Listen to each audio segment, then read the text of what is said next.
Sebelum kita masuk pada doa kita mau merenungi sebagian dari firman Tuhan.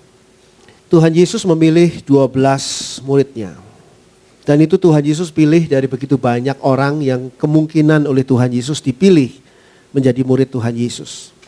Tapi orang-orang itu tidak dipilih oleh Tuhan Yesus untuk menjadi murid Tuhan Yesus. Yang dipilih oleh Tuhan Yesus adalah ke-12 orang itu. Tentu Tuhan Yesus memilih murid-muridnya ini tidak sembarangan.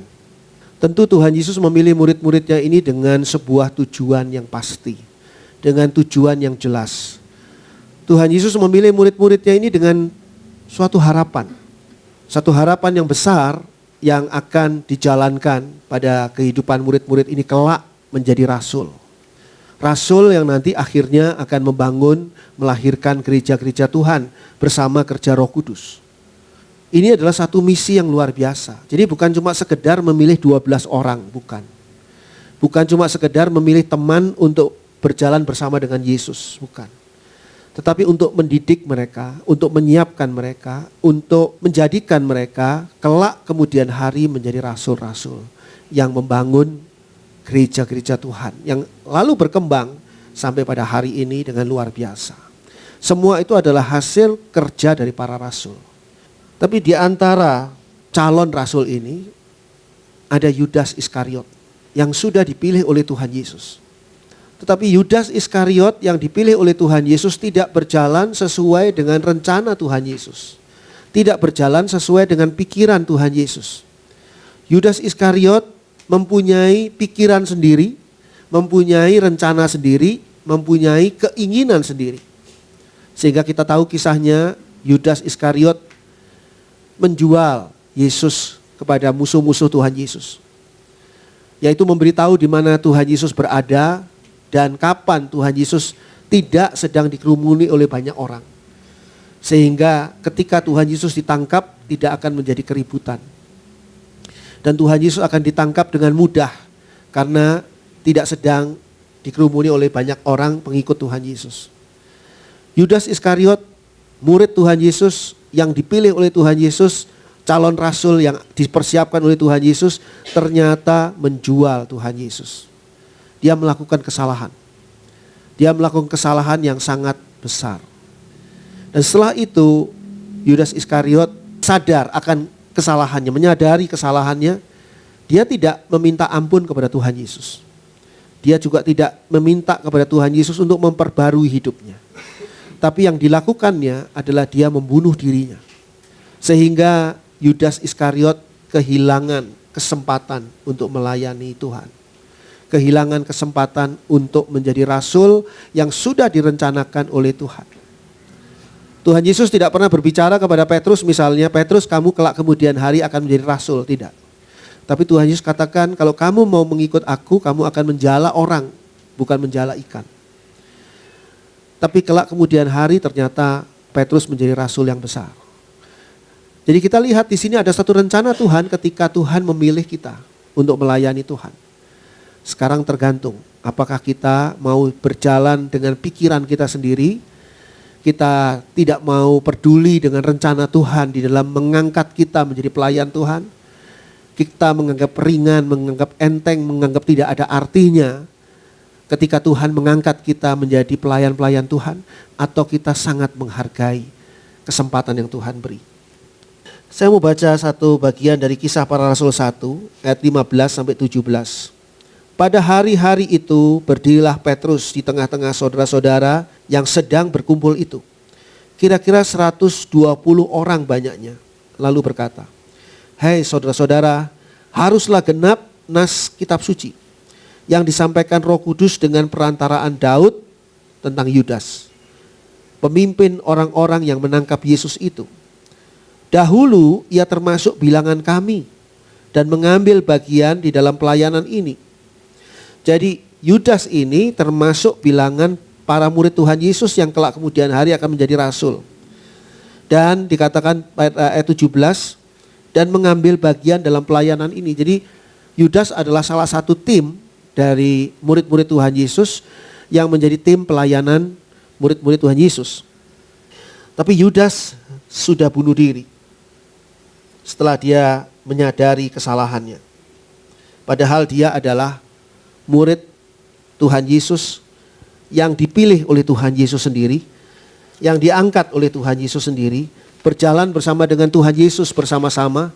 Setiap hari, setiap kali dia melihat mujizat yang dilakukan Tuhan Yesus dan mendengar firman Tuhan yang disampaikan khotbah-khotbah oleh Tuhan Yesus. Yudas kehilangan kesempatan. Lalu kita baca ayat berikutnya, Kisah Para Rasul 1 ayat 18 sampai dengan ayat 20. Yudas ini telah membeli sebidang tanah dengan upah kejahatannya. Lalu ia jatuh tertelungkup dan perutnya terbelah sehingga semua isi perutnya tertumpah keluar. Hal itu diketahui oleh semua penduduk Yerusalem. Sehingga tanah itu mereka sebut dalam bahasa mereka sendiri Hakal Dama. Artinya tanah darah. Sebab ada tertulis dalam kitab Mazmur, biarlah perkemahannya menjadi sunyi, dan biarlah tidak ada penghuni di dalamnya, dan biarlah jabatannya diambil orang lain. Jadi Yudas kehilangan kesempatan untuk melayani Tuhan Yesus sebagai rasul bagi Tuhan Yesus. Karena ketika dia menyadari kesalahannya, Yudas bukannya bertobat dan minta diperbarui oleh Tuhan, dia malah bunuh diri. Kisah Yudas bunuh diri ada juga pada Matius 27 ayat 3 sampai 5. Di sana kita bisa membaca bagaimana Yudas mengakhiri hidupnya. Pada Matius 27 ayat 3 sampai dengan ayat 5. Dikatakan begini, pada waktu Yudas yang menyerahkan dia melihat bahwa Yesus telah dijatuhi hukuman mati, menyesallah ia. Lalu ia mengembalikan uang yang 30 perak itu kepada imam-imam kepala dan tua-tua dan berkata, aku telah berdosa karena menyerahkan darah orang yang tak bersalah. Tetapi jawab mereka, apa urusan kami dengan itu? Itu urusanmu sendiri. Maka ia pun melemparkan uang perak itu ke dalam bait suci, lalu pergi dari situ dan menggantung diri. Jadi di sini kita lihat Yudas menyadari kesalahannya, menyesali kesalahannya, tetapi Yudas tidak datang bertobat kepada Tuhan Yesus untuk minta diperbarui. Kita bisa bandingkan dengan bagaimana kesalahan Petrus yang menyangkal Yesus sampai 3 kali. Dan tetapi Petrus datang kepada Tuhan Yesus untuk menyesali semua kesalahannya, dan Petrus bertobat dan minta untuk diperbarui, sehingga Tuhan Yesus mengatakan kepada Petrus bahwa di atas batu karang ini aku akan mendirikan umatku. Jadi di sini kalau kita lihat Yudas kehilangan kesempatan untuk melayani Tuhan. Dan jabatan atau tugasnya sebagai pelayan atau rasul Tuhan, dikatakan tadi pada Kisah Para Rasul 1 ayat 20, itu akan diambil alih oleh orang lain. Kita sebagai pelayan Tuhan mungkin saja kita melakukan atau pernah melakukan kesalahan di hadapan Tuhan. Mungkin saja kita pernah salah jalan, kita pernah salah berpikir, kita pernah salah di dalam menjalankan kehidupan kita. Tapi tidak harus kita berhenti dalam melayani Tuhan. Yang perlu kita lakukan adalah kita datang kembali kepada Tuhan dan meminta ampun kepadanya, meminta supaya Tuhan memperbarui hidup kita. Jangan biarkan tugas yang Tuhan percayakan kepada kita nanti diambil alih lalu dipindahkan kepada orang lain. Karena ini adalah sebuah kepercayaan Tuhan. Ada satu rencana besar Tuhan yang ada pada diri Yudas yang sesungguhnya ya kita tidak tahu, itu tidak terlaksana. Karena Yudas tidak menyelesaikan kesalahannya dengan baik dan dengan benar. Yudas harus diganti oleh orang lain. Kalau kita teruskan membaca kisah ini, kita baca dari Kisah Para Rasul 1 ayat 21 dan 22. Jadi harus ditambahkan kepada kami seorang dari mereka yang senantiasa datang berkumpul dengan kami selama Tuhan Yesus bersama-sama dengan kami.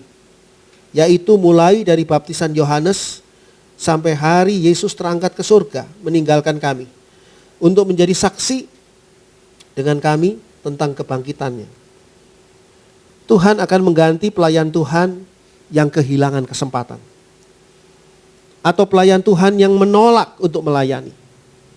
Kalau kita menolak kesempatan yang Tuhan beri, maka bagi Tuhan mudah sekali untuk menggantikan posisi kita. Dan kita kehilangan kesempatan yang Tuhan sudah berikan. Oleh sebab itu kita jangan sampai membiarkan kita kehilangan kesempatan untuk melayani Tuhan. Datanglah kepada Tuhan dan biarlah kita diperbarui oleh Tuhan dan kembali melayani Tuhan. Jadi pelayan Tuhan jangan gampang tersinggung terhadap teman sepelayanan. Jangan gampang tersinggung dengan keadaan yang ada. Jangan gampang marah. Jangan gampang untuk merasa kecil hati, merasa tidak dipakai. Jangan gampang untuk merasa bahwa dirinya tidak mampu. Kalau menerima kritikan itu berarti satu masukan untuk perbaikan. Bukan untuk menunjukkan bahwa kita tidak mampu. Kalau kita dikritik, orang melihat kesalahan kita, kekurangan kita, lalu kita diberi masukan, itu berarti orang itu peduli kepada kita. Ada banyak orang yang tidak peduli kepada kita dan mengetahui kesalahan kita tapi mereka diam saja. Karena mereka tidak mau mengkoreksi kita. Tapi kalau ada yang mau mengkoreksi kita, berarti orang itu masih memperdulikan kita. Dan koreksi dari orang tadi itu membuat kita lebih maju, lebih baik di dalam melayani Tuhan.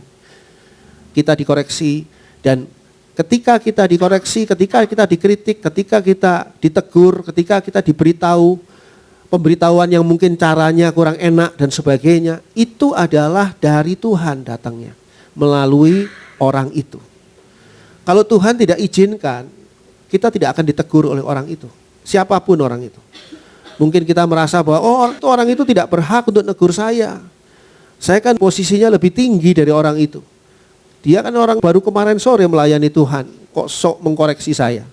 Tapi Tuhan memakai orang itu untuk memberi masukan bagi kita. Harusnya kita mengucap syukur bahwa kita masih diperdulikan dan kita masih didorong untuk memperbaiki diri. Jangan mudah berpikir negatif. Terus jadi tidak mau melayani Tuhan. Karena satu dan lain hal. Nanti kalau Tuhan cabut, nanti kalau Tuhan ganti, baru kita merasakan menyesal. Mengapa pelayanan yang Tuhan sudah percayakan kepada kita, kok sekarang hilang dari tangan kita karena ulah kita sendiri. Mungkin karena kita terlalu sombong, kita merasa diri terlalu baik, terlalu benar, terlalu hebat, terlalu pandai, sehingga kita tidak boleh menerima kritikan apapun. Ataupun juga mungkin kesalahan yang dilakukan oleh rekan-rekan sepelayanan kita membuat kita begitu marahnya. Sehingga kita akhirnya marah pada Tuhan. Tuhan salah apa? Kok sampai kita marah pada Tuhan? Mungkin itu kesalahan dari teman kita. Tapi harusnya kita berpikir bahwa ini semua diizinkan oleh Tuhan untuk membentuk kita. Membentuk akan kemajuan kita. Justru semua hal yang kelihatannya buruk itu, itulah yang membangun pribadi kita menjadi pelayan Tuhan yang tangguh. Hal-hal yang berat yang dilalui oleh kita, itulah justru yang akan menjadi berkat yang luar biasa. Lalu mereka mulai mencari penggantinya Yudas. Tapi untuk mencari penggantinya Yudas tidak boleh sembarangan. Penggantinya ini harus dikatakan tadi di situ ayat 22, orang yang sudah bergaul dengan Kristus. Yaitu dikatakan mulai dari baptisan Yohanes sampai hari Yesus terangkat ke surga. Jadi orang yang harus menjadi gantinya itu adalah mereka yang senantiasa datang berkumpul dengan kami selama Tuhan Yesus bersama-sama dengan kami. Berarti dari orang-orang yang selalu mengikuti kemana Tuhan Yesus pergi. Harus dari mereka-mereka ini. Dan orang-orang yang sudah mengikut Yesus dari sejak baptisan Yohanes, Tuhan Yesus dibaptis sampai dengan Tuhan Yesus terangkat ke surga. Berarti orang ini adalah orang-orang yang setia. Orang-orang ini adalah orang-orang yang serius. Orang-orang ini yang nantinya akan dijadikan saksi. Disebutkan tadi ayat 22. Untuk menjadi saksi dengan kami tentang kebangkitannya. Orang-orang ini yang akan menjadi saksi. Tidak mungkin orang-orang yang menjadi saksi adalah orang-orang yang belum mengalami Kristus. Itu sebabnya mungkin ada orang yang pandai sekali main musik. Dan orang ini baru masuk percaya kepada Tuhan Yesus, baru masuk di gereja. Tidak mungkin kita percayakan kepada mereka ini, kepada orang-orang ini untuk melayani Tuhan di bidang musik. Walaupun dia adalah pemain musik yang handal. Gitu. Sebab apa? Sebab mereka ini belum bisa menjadi saksi Tuhan. Belum mempunyai kepribadian murid Tuhan. Kita bisa bayangkan kalau Yudas yang ikut Tuhan Yesus terus kemana-mana Tuhan Yesus pergi, itu saja bisa begitu salah jalan, berkhianat pada Tuhan Yesus, apalagi orang-orang yang baru ikut Tuhan Yesus sehari 2 hari. Jadi betul sekali dikatakan di sini, untuk menjadi saksi dengan kami tentang kebangkitannya, ini perlu dicari orang-orang yang mempunyai kedewasaan rohani. Jadi kalau saudara dan saya dipilih oleh Tuhan untuk melayani Tuhan, mungkin di hadapan manusia kita tidak ada nilainya. Mungkin di hadapan manusia kita tidak ada kelebihan-kelebihannya. Tapi di hadapan Tuhan, Tuhan mempercayakan kepada kita untuk kita melayani Tuhan di bidang kita masing-masing. Dan ini merupakan kesempatan yang luar biasa. Lalu pada Kisah Para Rasul 1 ayat 23 sampai 26 dikatakan begini. Lalu mereka mengusulkan 2 orang. Yusuf yang disebut Barsabas dan yang juga bernama Justus dan Matias. Mereka semua berdoa dan berkata, "Ya Tuhan, Engkaulah yang mengenal hati semua orang. Tunjukkanlah kiranya siapa yang Engkau pilih dari kedua orang ini untuk menerima jabatan pelayanan, yaitu kerasulan yang ditinggalkan Yudas, yang telah jatuh ke tempat yang wajar baginya." Lalu mereka membuang undi bagi kedua orang itu, dan yang kena undi adalah Matias. Dan dengan demikian ia ditambahkan kepada bilangan ke-11 rasul itu. Ini bukan pertandingan antara Matias dengan orang yang disebut sebagai Yusuf atau Barsabas atau Justus ini, bukan. Tapi ini adalah orang-orang yang akan dipilih oleh Tuhan. Sehingga ketika Matias yang dipilih oleh Tuhan, Justus ini tidak harusnya sakit hati. Tapi karena ini pilihan Tuhan, harusnya mengucap syukur bahwa Tuhan sudah menentukan pilihannya. Sehingga kalau kita lihat di sini, untuk memilih pengganti dalam melayani Tuhan, kita belajar di sini, kita harus minta pimpinan Tuhan. Jadi bukan berdasarkan pertimbangan hati kita sendiri. Bukan berdasarkan pertimbangan diri kita sendiri. Seringkali ketika seseorang dipilih untuk melayani Tuhan, orang lain mungkin berkata, "Loh, kenapa kok orang itu yang dipilih? Kenapa kok bukan si ini? Kenapa kok bukan si itu?" Sebetulnya pertimbangannya adalah bukan pertimbangan siapa yang lebih mahir, apa siapa yang lebih mampu, tapi pertimbangan siapa yang dipilih oleh Tuhan. Di sini tidak dikatakan bahwa Matias itu lebih hebat daripada Yusuf atau Barsabas atau Justus ini, tidak. Tidak dikatakan bahwa Matias ini mempunyai kelebihan-kelebihan macam-macam, tidak. Tapi kenyataannya Matiaslah yang dipilih. Lalu mereka membuang undi bagi kedua orang itu, dan yang kena undi adalah Matias. Dan dengan demikian ia ditambahkan kepada bilangan ke-11 rasul itu. Beruntunglah Matias, karena Matias dipilih oleh Tuhan untuk menjadi pelayan Tuhan, menjadi rasul Tuhan, menggantikan Yudas yang sudah kehilangan kesempatan. Jangan biarkan kesempatan kita hilang ketika kita diberi kesempatan oleh Tuhan untuk melayani Tuhan. Jangan biarkan setan iblis membawa kita lebih jauh meninggalkan pelayanan ketika hati kita merasa ada masalah dengan pelayanan. Sebaiknya kita tetap melayani Tuhan dan kita sama-sama memperbaiki semua kekurangan yang ada. Dan kesatuan itu yang membuat kita bakal maju di dalam melayani Tuhan.